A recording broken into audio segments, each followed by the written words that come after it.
교황청 성직자부 장관 유흥식 추기경이 휴가차 1년 4개월 만에 방한했습니다. 유 추기경은 기자회견에서 12구 참사 유가족에게 위로의 뜻을 전한 뒤 재발 방지 대책을 주문했습니다. CPBC 뉴스 기획 청년에게 희망의 빛을, 오늘은 청년 사목을 하고 있는 청년사제의 이야기를 들어봅니다. 바티칸 뉴스 한국어 페이지가 내년에 우리나라와 바티칸의 수교 60주년을 기념해 교황의 기도 지향을 담은 달력을 제작했습니다.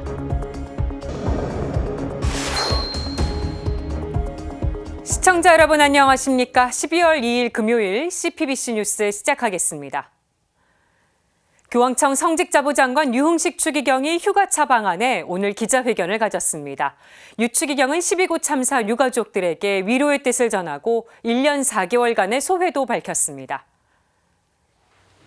유흥식 추기경은 회견에서 먼저 12구 이태원 참사를 언급했습니다.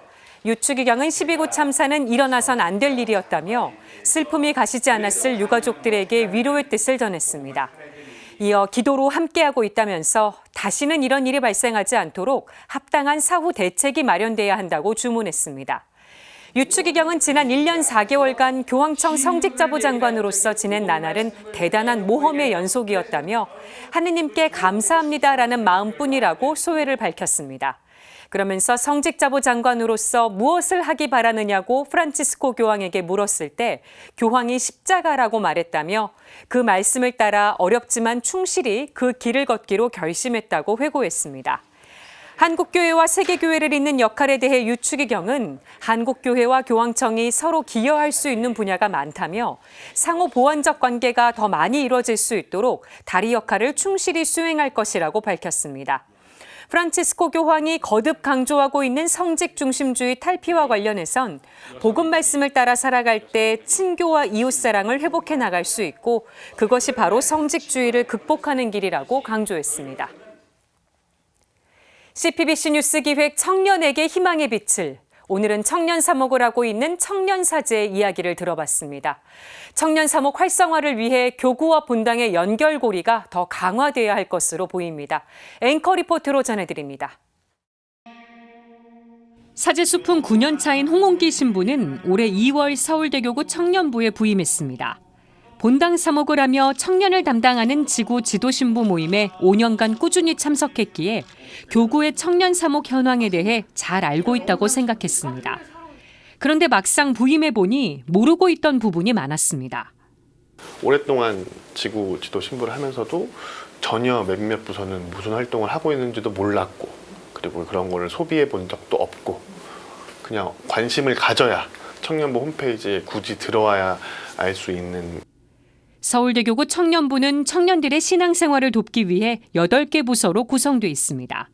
먼저 본당과 지구의 청년연합회를 통해 구성된 교구 회장단이 있고 전래연구와 교육을 담당하는 전래연구부 아뉴스데이가 있습니다. 또 밴드로 찬양 봉사를 하는 유빌라떼, 율동 봉사를 하는 율동 찬양부도 있습니다. 아울러 매주 주보를 발행하는 주보 편집부, 미디어로 청년과 관련된 소식을 전하는 홍보부, 영문 가톨릭 콘텐츠를 번역해서 제공하는 번역부 예로니모가 있습니다. 끝으로 알고 사랑하고 봉사하자는 정신을 바탕으로 2박 3일의 선택 주말이 운영되고 있습니다. 모두 청년들을 위한 활동이지만 안타깝게도 청년들에게 잘 알려지지 못한 아쉬움이 있습니다. 그래서 서울대교구 청년부는 앞으로 홍보에 주력할 계획입니다. 텍스트적인 자료뿐만이 아니라 영상이나 그러니까 시청각 자료들 같은 경우도 계속 하고 있기 때문에 그런 것들을 좀 청년들이 소비하게끔 저희가 홍보를 좀 많이 하려고 생각 중입니다. 홍보가 가장 지금 급선무인 것 같아요. 성당에 나오는 청년들이 점점 줄어드는 현실. 코로나19 시기를 거치며 더 심해졌다지만 코로나19 전에도 본당에서 청년들이 설 자리는 마땅치 않았습니다. 청년으로서 청년 사목을 담당하고 있는 홍 신부는 무거운 책임감을 느낍니다. 저희 쪽에서도 노력을 할 테지만 본당에 있는 청년 담당 신부님들도 조금 더 청년에게 더 좀 관심을 가져줬으면 좋겠는데 그냥 한시적으로 끝나는 이벤트 말고 조금 장기적으로 할 수 있는 것들을, 그리고 특히 영성적인 것들, 뭐 성시간이라든지 뭐 십자가의 길이라든지 아니면 뭐 교리교육 같은 것들도 그런 방법이 하나가 될 수가 있겠죠. 서울대교구 청년부가 제작한 자료와 활동을 접할 수 있는 방법은 다양합니다. 홈페이지와 유튜브를 비롯해 인스타그램과 페이스북 계정이 운영되고 있습니다. 또 카카오톡에서 서울대교구 청소년국 청년부 채널을 추가하면 청년 주보와 기도문, 행사 소식을 시시각각 접할 수 있습니다. 저희는 두 팔 벌려 여러분들을 기다리고 있습니다. 사회에서 받았던 어떤 상처나 어떤 힘듦도 좀 나눌 수 있고, 힘들면 나누면 또 반이 되고, 기쁨을 이렇게 함께 나누면 배가 된다고 이야기하잖아요. CPBC 김혜영입니다. 교황청 공식 매체인 바티칸 뉴스 한국어 페이지가 프란치스코 교황의 기도 지향을 담은 새해 달력을 제작했습니다. 내년에 우리나라와 바티칸의 수교 60주년을 기념하는 달력입니다. 이힘 기자입니다. 바티칸 뉴스 한국어 페이지가 발간한 2023 교황님과 함께하는 기도 지향 달력에는 매달 교황의 지향과 해설이 담겨 있습니다. 아기자기한 그림도 눈에 띕니다. 프란치스코 교황은 2023년 1월 기도 지향으로 교육자들을 꼽았습니다. 교황은 교육자들이 믿을 만한 증인이 돼 경쟁보다는 형제를 가르치고 특히 가장 어리고 힘없는 이들을 돕도록 기도하기를 희망했습니다. 2월의 기도 지향은 본당들입니다.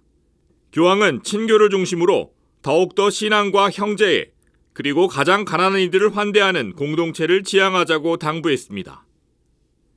3월은 학대 피해자들을 위해 기도하는 달입니다. 주님 부활 대축일이 있는 4월은 평화와 비폭력의 문화를 지향으로 기도할 것을 요청했습니다. 교황은 5월의 기도 지향으로 교회 운동들과 단체들로 정했습니다. 교회 단체와 운동단체들이 자신의 복음화 사명을 재발견해 고유한 은사로 세상의 필요에 봉사하기를 요청한 겁니다. 교황은 6월에는 고문의 폐지를 그리고 7월에는 성체성사의 삶을 지향으로 정했습니다. 전 세계 가톨릭 젊은이들이 리스본으로 모이는 8월, 교황은 기도 지향을 아예 세계 청년대회로 정했습니다. 교황은 세계 청년대회가 젊은이들이 자신의 삶에서 복음을 실천하고 증언하는 데 도움이 되도록 기도하자고 독려했습니다. 9월 기도 지향은 소외되어 살아가는 이들입니다. 비인간적인 생활 환경에서 살아가는 이들이 홀대받거나 하찮은 존재로 여겨지지 않도록 기도하자고 당부했습니다. 10월은 시노드, 11월은 교황을 위해 기도해 줄 것을 요청했습니다. 프란치스코 교황은 2023년 마지막 달인 12월 기도 지향으로는 장애를 지닌 이를 위해 기도해달라고 강조했습니다. 바티칸 뉴스 한국어 페이지 담당인 서울대교구 이재엽 신부는 바티칸 뉴스 한국어 페이지가 더욱 널리 알려지고 세계교회와 한국교회의 통로가 되길 희망하는 마음으로 달력을 제작했다고 밝혔습니다. 서울대교구는 12월 초 인터넷 굿뉴스와 교구 페이스북, 인스타그램을 통해 기도지향 달력 증정 이벤트를 진행할 예정입니다. 아울러 명동 성탄 축제 참가자 중에서도 선착순으로 배부할 계획입니다. 기도지향 달력의 그림을 그린 서예희 작가는 기도지향 달력이 신앙생활에 도움이 되길 희망했습니다. 기도를 하시는데 어려움을 느끼셨던 분들이나 지향이 어려워서 기도하시기 어려움을 느끼셨던 분들이나 아니면은 이런 기도 지향이 있다는 걸 몰랐다는 분들에게 많이 도움이 됐으면 좋겠고요. 특별히 저와 같은 청년들이 달력을 옆에 항상 두면서 기도를 생활 속에서 자주 접할 수 있는 그런 기회가 됐으면 좋겠습니다. 한편 서울대교구는 2017년부터 교황청 홍보부와 바티칸 뉴스 한국지부 운영에 관한 협약을 체결하고 바티칸 뉴스 한국어 페이지를 운영해오고 있습니다. CPBC 이심입니다. 경제적 빈곤층이 인권 침해와 차별을 가장 많이 받는 집단이라는 조사 결과가 나왔습니다. 인권을 돈과 권력의 논리로 생각한다는 걸 보여주는 결과인데요. 국가의 역할 그리고 교회의 역할을 돌아보게 됩니다. 김현정 기자가 보도합니다. 우리 국민 10명 중 4명은 인권 침해나 차별에 취약한 계층으로 경제적 빈곤층을 꼽았습니다. 2022년 국가인권위원회 인권의식 실태조사 결과입니다. 이는 지난해 인권위가 발표한 2020년 조사 결과와 같습니다.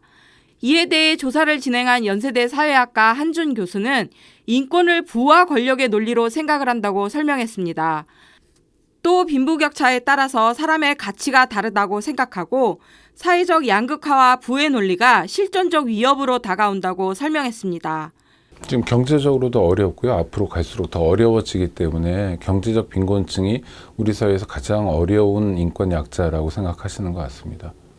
여러 통계 지표도 이런 조사 결과와 해석을 뒷받침합니다. 2018년 기준 우리나라의 상대적 빈곤율은 비교 대상 34개국 중 코스타리카와 미국, 라트비아와 이스라엘에 이어 5번째로 높았습니다. 상대적 빈곤율이란 전체 인구 중에서 중위소득 50% 이하 또는 60% 이하 소득계층이 차지하는 비율을 말합니다. 그리고 한국의 공공사회복지 지출은 2019년 기준 GDP의 12.2%로 OECD 평균인 20%에도 크게 못 미칩니다. 공공사회복지 지출 규모란 정부가 국민의 물질적 생활 수준을 높이고 불평등을 완화하는 노력을 나타내는 지표라고 볼 수 있습니다. 또 한국의 저임금 근로자 비율은 2018년 기준 19%로 비교 대상 33개국 중 미국과 이스라엘에 이어 8번째로 높았습니다. 이는 OECD 평균인 13.8%를 크게 상회하는 수치입니다. 저임금 근로자는 중위임금의 3분의 2 미만을 받는 근로자입니다. 노동자가 받는 임금의 상대적 수준은 노동 조건의 평등이 실현되고 있는지를 가늠할 수 있습니다. 여러 지표들이 인간의 존엄을 위협하는 가난, 사회적 양극화의 완화를 위해 국가가 적극적으로 나서야 할 때라는 경고를 보내고 있습니다. 대한민국은 헌법 전문에서 국민 생활의 균등한 향상을 국가 목표로 제시하고 있어요. 국가가 적극적인 재정 정책을 펼쳐야 합니다. 간접세 비중 좀 줄여야 되고요. 고소득자나 법인에 대한 세금 좀 더 늘려가야 됩니다. 그래서 가난한 사람들만 고통을 겪는 것이 아니라 사회 전반이 고통을 분담할 수 있고 또 우리가 좋은 것이 있다면 사회 전반이 함께 나눌 수 있는 사회가 돼야 됩니다. 그래야 국가 공동체가 유지될 수 있습니다. 뿐만 아니라 가난한 사람이 곧 예수님이라는 말씀의 실천을 위해 가톨릭 교회에서도 빈곤 사목에 각별히 관심을 가져야 할 때입니다. 우리 교회에서도 사회복지나 아니면 우리 저희 빈민사목위원회나 아니면 한마음 한몸 운동에서 또 명동밥집을 운영하는 그런 여러 가지 방법들로 인해서 경제적 빈곤층을 또 돕고 도우려고 많은 노력들을 하고 있는데 이러한 일들이 결국에는 그 지역 교회 차원에서 이루어질 수 있도록 해야 될 것 같아요. CPBC 김현정입니다. 이상으로 뉴스를 마칩니다. 시청해주신 여러분 고맙습니다.